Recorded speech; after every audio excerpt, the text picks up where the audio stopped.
Hey guys, what's up? It's Eric, And Matt. and we're bringing you Halo Car Season 2 Part 2 after a huge delay due to our driver's incompetence, but we're not going to talk about that. Yes. We're going to talk about variety in a first-person shooter. And the best top 5 multiplayer maps in our opinion. In a first-person shooter. That's Yes, that's also the goal. Yeah, that's the important part, is that you know that from a first-person shooter, not whatever. Now, variety is a big issue, and in Black Ops, or well, Call of Duty in general, they like to talk about something called gun variety, and gun variety is it's like an excuse because there's always complaints of imbalance, and there's always the gun that everybody uses. So what's the point of gun variety if everybody's going to use the same gun? It doesn't make any sense. Equipment variety doesn't really make any sense. I mean, it could help you, but if you suck, it's not going to help. It's just going to make it tougher for someone that's better than you to accomplish their goal. You're just going to somewhat get in their way. Now, variety for me is different modes in the game itself, and excluding all but first-person shooters. Halo has probably the most variety of any game. Yeah. Best thing about Halo is so many game modes they have. You can go in and do 4-person co-op firefight modes, which is really fun, always entertaining. And if you don't like that kind of thing, if you don't like the cooperative, you like the competitive, go ahead and go straight into Team Slayer or snipers or something, whatever floats your boat. They have a game mode for everyone and any way you're feeling. I could play Halo 24/7 and not get bored because there's so many game modes. That's right. And not just firefight, but the custom games is also very, very in depth. As The well campaign, as the forging. yes, the forging is one of the best forge modes we've ever seen in any game, let alone a first-person shooter, which it stands by itself for that. Now, there's also a theater mode, and you saw there a big fail. There's also a theater mode, which, I mean, Black Ops has that, which is necessary, but it's very complex, and sometimes it doesn't always work. Yeah, I think the worst thing about the Black Ops theater mode, it took me about a month to figure out how to use slow motion because I didn't realize I had to change the controls to use slow motion. They should have associated that in the default controls. Exactly. And you don't have to do that in the Halo theater, which, by the way, Halo did invent the theater mode in a first-person shooter as well. So it's got that. It's Halo was the first for a lot of things: theater, custom games, forging maps, all that stuff. It was pretty much the first thing. Also, if you think about when Combat Evolved came out, people say now, oh well, that was like the worst Halo. Well, the reason they say is because the ones that came after, they learned from the very few mistakes they made in that first game. If you think about it, for its time when that game came out, that game was just incredible. I remember owning it, and I was stunned by the campaign and so many other things. It was incredible.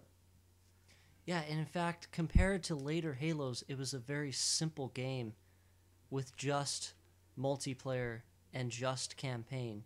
Though you could system link, it was still those two basic things. So Halo also has a campaign, which, I mean, every Halo game has a campaign, but a customizable campaign. In a sense, you don't just pick a difficulty, you also have skulls to make the game a little more difficult, and sometimes a little more fun, depending on what skull you pick. Exactly. I think they improved the skulls in Reach to have them all automatically unlocked, so you can use them whenever you want. Halo 2, was it Halo 2 that had the first skulls? Yes, I Yeah. believe it did. Yeah, and you had to go and find them, and that was the same in Halo 3. And it was just annoying. I mean, once you figure out where they are, it's not that hard, but you have to go out of your way to find the stupid skull, and then you have to deal with it the rest of the level. So, Reach did a much better job. because you can just add them in the lobby, and then if you want to, it's simple to use. Exactly, and even in Halo 3 when you had to find the skulls, you could still just play on normal, and it wasn't that big of a deal. Now, I think the Halo matchmaking online also has much more variety than Call of Duty. The different game modes that you can pick from just at the start, and then the variety within each game mode is much more in depth than Black Ops or any Call of Duty in that matter. Yeah, and to add to that, Black Ops, I think it's just complete crap that you have to level up a certain amount to unlock all the game modes, and you have to prestige to unlock the last one. Exactly. That so-called gun variety is very biased in the fact that only the good players get those gun variety.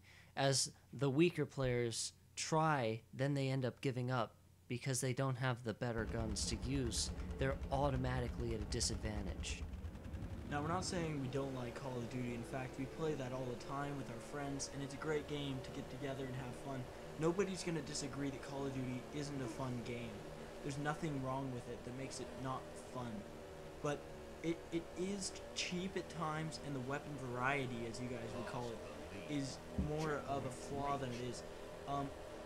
I think I've talked about this before in even these Halo car commentaries, but what they should do is make it so that once you level up, you can unlock whatever you want. So you're level 1, and you have an unlock point. You can unlock a perk, a weapon, whatever you want, any of them. You don't have to wait till level 44 to get the commander. You can have it at level 1 if you want to. Exactly, and that's a good concept, which unfortunately probably will never happen in any Call of Duty game, or any popular first-person shooter in that matter.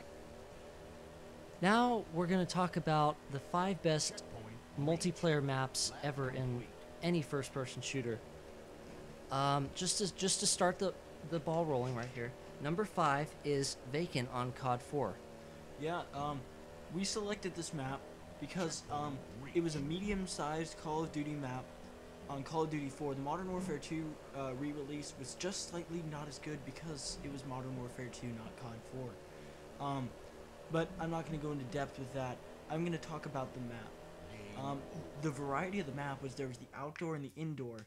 Most people chose to fight in the close quarters indoor. I preferred to run around with a submachine gun or something along those lines due to the fact that it was the perfect weapon for close quarters. Frag grenades dominated that map. It was definitely fun, balanced in Call of Duty 4 and all this stuff. Anyone could play. Even a sniper could sit outside and wait for a guy to walk outside the door. It's such a balanced and well associated map that it works. Exactly. Number 4 is Facility in 007 GoldenEye. Now, I personally picked this map for the list because out of all the maps in maybe the greatest first-person shooter ever made, that is the most memorable one. It's got maybe the greatest layout in a multiplayer map for a first-person shooter ever. It's extremely balanced, extremely fun. It's got those bathrooms. It's decently big, but it's not oversized. It's really fun. You can like trap your friends in the stalls if you want. Guns weren't really an issue in that game. So yeah, Facility for 007 GoldenEye is our number 4 map. Number 3, Matt and I chose Coagulation in Halo 2, and here's why. We chose this map because it was the basis after Blood Gulch. They basically fixed all the problems that there were with Blood Gulch, and this is the Halo 2 version, basically. And there's the Banshee, there's all the vehicles. It's such a big and fun map. The vehicles is what makes it the best. The vehicles dominated that map. That's why we loved it so much. It was always entertaining and fun.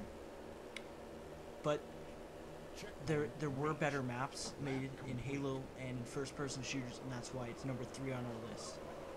Exactly, and number 2 is maybe the greatest map in Call of Duty, and this is debatable, but in our opinion, is Shipment on Call of Duty 4, and Matt's going to tell you why. Shipment was basically one of the most simple designs for a map. In fact, I have seen some insight on when they designed that map originally in Call of Duty 4. They came up with the idea of, what if we just made a square? And they all thought it was a dumb idea until the guy that proposed the idea did the artwork for it. He decided, I need to make it more complex than a square, or nobody's going to like it, not even the gamers. But he knew what he had in his mind. He drew down a square with cover, basically, in between, and they changed it to shipment crates, with thus the name shipment, and some of them open so you can go inside and camp. Fun, plenty of gameplay, and it's just so fast. Shotguns dominate. You can do just about anything. My friends and I had so much fun doing pistols and knives only on that map. Just so many different ways to play. Exactly, and that leads us to our number one map in any first-person shooter, which is in fact Beaver Creek in Halo 2, and not Battle Creek in Halo 1. They did get the problems out of that map, which it really didn't have any. They just really got rid of the ladder in the middle of the map. Now, Beaver Creek, I might have had the most fun on that map on any video game in my whole life. It is just the most fun map. Those two bases, in a way, are just good areas to hide from the fire. Like, on a map that small, it's actually incredibly balanced. If you go inside, you can just kind of wait it out until all the explosions stop. Or you can go outside and gun and try to go for that rocket launcher. There's a sniper rifle on that map. Needlers, the dual-wielding needlers was always really fun. And there's plenty of different guns to choose from on that map. At least, if you don't agree, at least this would be the best Halo map ever made. Some people do say it's coagulation, some people are steadfast with that opinion, but ultimately, I do think Beaver Creek is the greatest multiplayer map in a first-person shooter ever. Yeah, and continuing on with that, Beaver Creek, the reason why it beats Shipment is because Shipment it's too small at times. It's too close quarters, whereas Beaver Creek has more variety in it. Exactly. Shipment is just a little too unbalanced, though still fun compared to Beaver Creek. Alright guys, this is Eric. And Matt. And join us next time for Halo Car Season 2, Part 3.